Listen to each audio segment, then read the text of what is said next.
Welcome back, guys. I trust you've been staying safe. Today's true crime story is coming to you from Nigeria in West Africa, and it is another mind boggling case. So imagine this: a young man by name Adam Alhaji Buka, who is also a banker, happily married with a young son with his wife, leaves home for work as a banker, goes to work so hard. And if you are familiar with banking in Africa, mostly they close later in the evening. So he closes from work and he's excited to get back home because he can't wait to be in the warm embrace of his wife and his son. But guess what? By the time he got home, he was met by the corpse of his wife lying in a pool of blood with their kid crying around her. This is a true crime story that hits differently because straight away, this husband, Adam Alhaji Buka, became suspect number one, and all the excitement and romance with which he was hoping to meet his wife with just went outside the window. Before I get into this true crime story, kindly support our channel to hit 2,000 subscribers by subscribing if you already haven't done so, or sharing our links with people in your circle or network to help us hit 2,000 subscribers before the end of this year. Thank you. So, back to the case.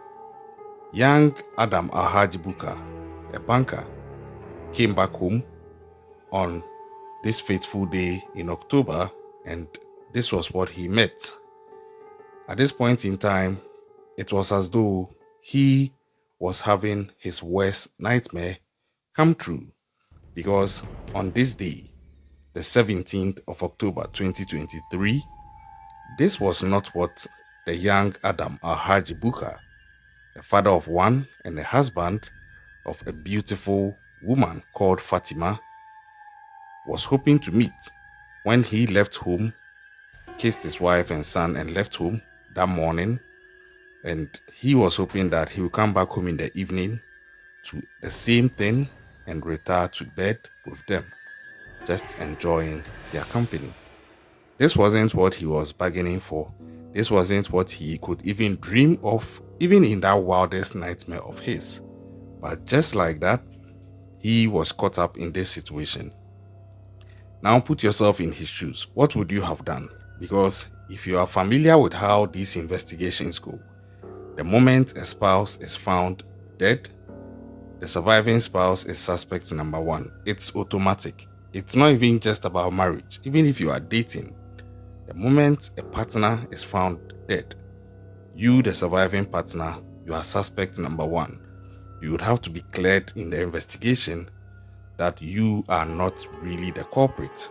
And just like that, this was what the young gentleman found himself facing. So, just to get ahead of the situation, he reached out to a friend of his. Now, this friend came, met the scene, and told him that, okay, this has happened, but we need to take important steps from this point. So what you need to do is reach out to the police so that they can come to the scene and then do the needful. Because the longer you delay, the longer or the easier it is for you to become a suspect or for you to look suspect. So Adam Alhaji Buka did this and reported to the police that he came back home from work and found that his wife, by name Fatima Alhaji Buka, was actually deceased, and their 2-year-old son was also alive and crying on the scene. The police, like I said, needed to clear him, so he was arrested. He went on to also take steps to inform his wife's family of what had happened and tried to let them know that he came back from work and met the scene. But they didn't believe him. They did not believe him. They were of the view that he is responsible. And it confirmed why he needs to be arrested, because Another variable working against Adam at this point was that his wife's father is allegedly a very powerful politician in Nigeria. So all the odds were stacked against Adam. And just like that, this guy's life had turned around. And that is how life is. Sometimes it's as if everything that can go wrong has suddenly come together to go wrong against you.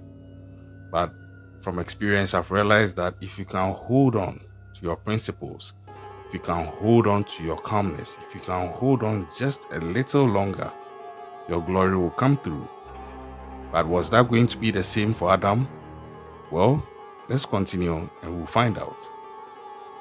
So Adam and his friend were actually arrested and jailed whilst investigations were going on, hoping that he will be cleared as part of that investigation.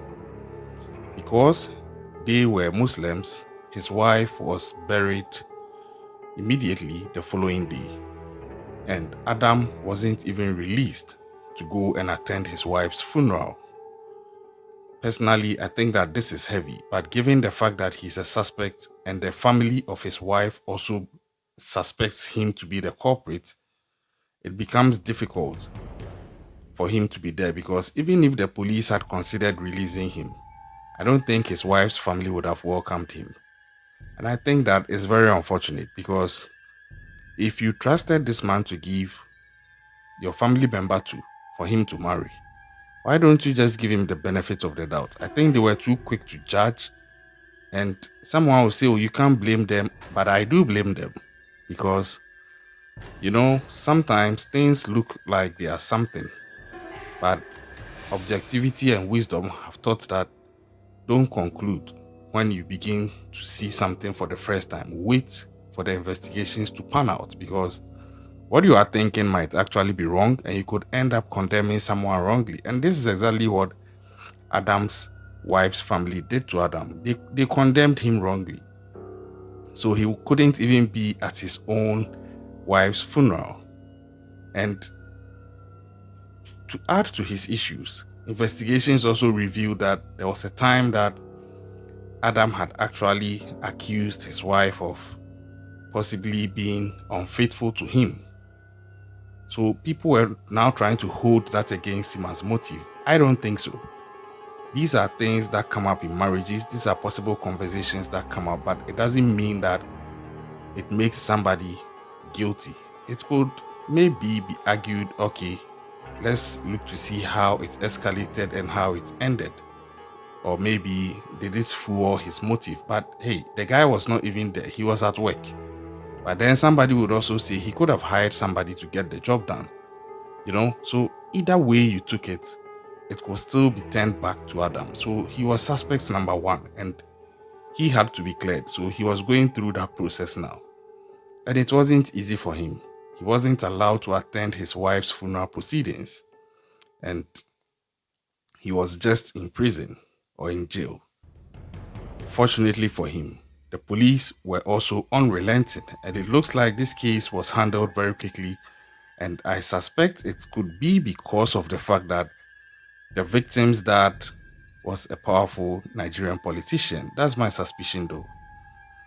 Now, after days of thorough investigation, seeming like everything was pointing to Adam because no other suspect was coming up, the police had a break. It turns out that Adam's wife, Fatima, actually had a phone, an Infinix phone, and this phone couldn't be accounted for at the crime scene. So the police decided to track the phone to see the whereabouts of this phone. And lo and behold, when they tracked the phone, they found that the phone was at another town, and it was in the possession of 5 guys who would actually end up being arrested. And these 5 guys did not have any ties to Adam. So that began to make it seem like, wait a minute, there could be more to this case, because these guys do not even have any ties to our current primary suspects. They tracked the phone with the IMEI number and they got these 5 guys. Now, who were these 5 guys? They were Ibrahim Mustafa, Usman Yusuf, Muhammad Yunus, Nuhu Muhammad, and Ismaila Muhammad Baka. And these are all males. And they lived in a part of town called the Gwange Genoa area. So the police began to dig deeper. They questioned these 5 people of how they came by the phone. And that is where things began to unravel even further, because it turns out that these 5 people would indicate that they got the phone, which is an Infinix Hot 30i. They got that phone from a 23-year-old man by name Abacha Buka. So Abacha was picked up, and as was obvious, he was questioned as to how he came by the phone of a woman who is deceased and who was supposed to have this phone with her at the time of being deceased. Eventually, Abacha confessed that he was the one who took the life of Fatima, Adam's wife, because it turns out that Abacha was actually the ex-boyfriend of Fatima, and Fatima had actually broken off the relationship and moved on to get married to her current husband, Adamu Alhaji Ibrahim. It looks like her ex did not take it well and was trying so hard to get back into the picture, and I think that is very stupid of him. Why do I say this? 1, she has moved on. You need to move on too. 2, she didn't just move on, she moved on and got married. At that point, you need to respect the marriage. 3, what was he hoping to happen?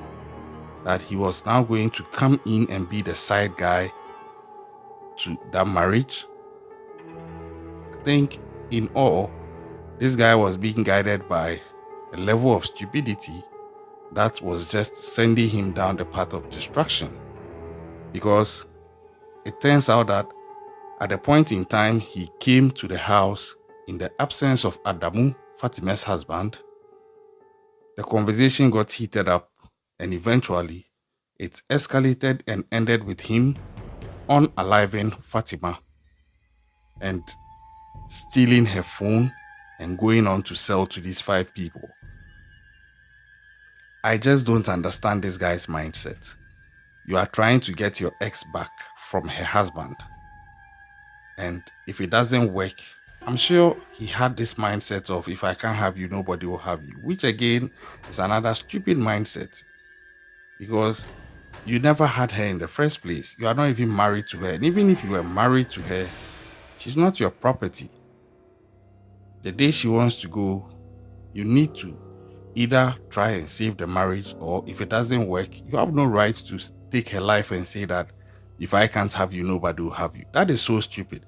And this is what this guy seems to have been operating with.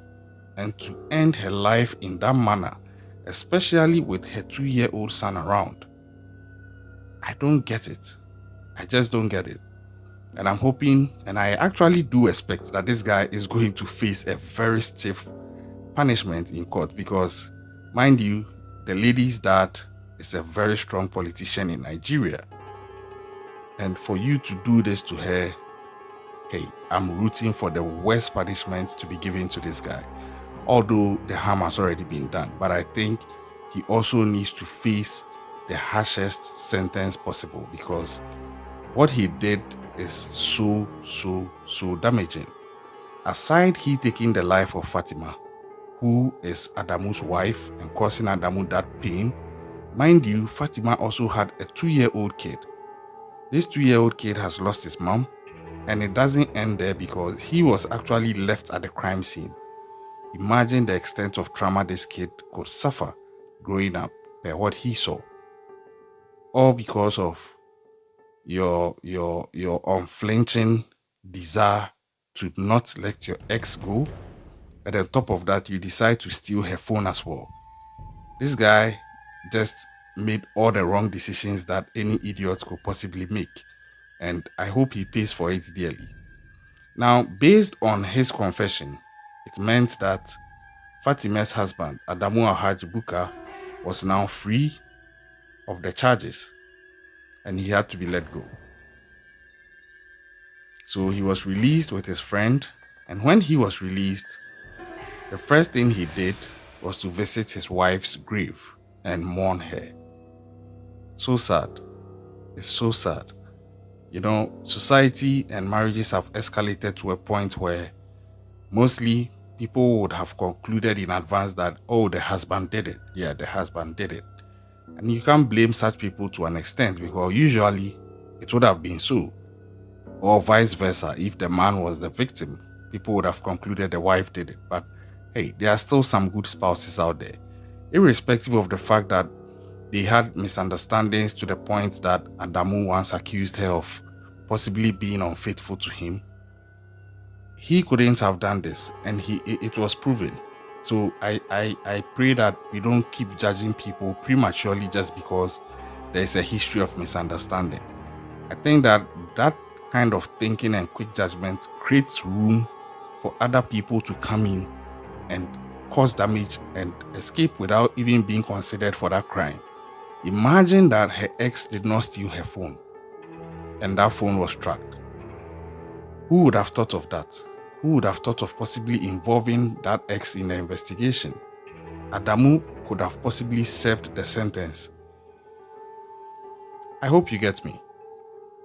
And I think that when it comes to investigations, although you need to clear the spouse, there has to be that open-mindedness that every case is different and we need to be open-minded so we can fully prosecute and digest the case to the point where it has to go. I don't know if the police would have taken it to that extent because, well, they got the brick that got the guy. But I'm hoping their investigations make room for these dynamics because other than that, it puts spouses at a disadvantage of possibly being found guilty just because they are a spouse. So Adamu then went on to talk about the fact that he has forgiven all the people who prejudged him. He may say this, but I don't think he'll forget about it, especially his wife's family. I don't know how he's going to be with them going forward because they threw him under the bus. They didn't even give him the benefit of the doubt. And I hope they are really ashamed for doing so. I hope that Abacha faces the toughest punishment available for what he has done. I'm following the case as and when the updates are due. I'm definitely going to bring you the updates. But hey, kindly help us. Just hit the subscribe button. Help us reach 2,000 subscribers before the end of 2023. You may have already subscribed, but you can share with other people in your network so they may also have the chance to subscribe and share with their people as well. Help push the channel, help push the content. We appreciate your support. But hey, like I always say, keep an eye out, stay safe out there, and I'll catch you on the next one.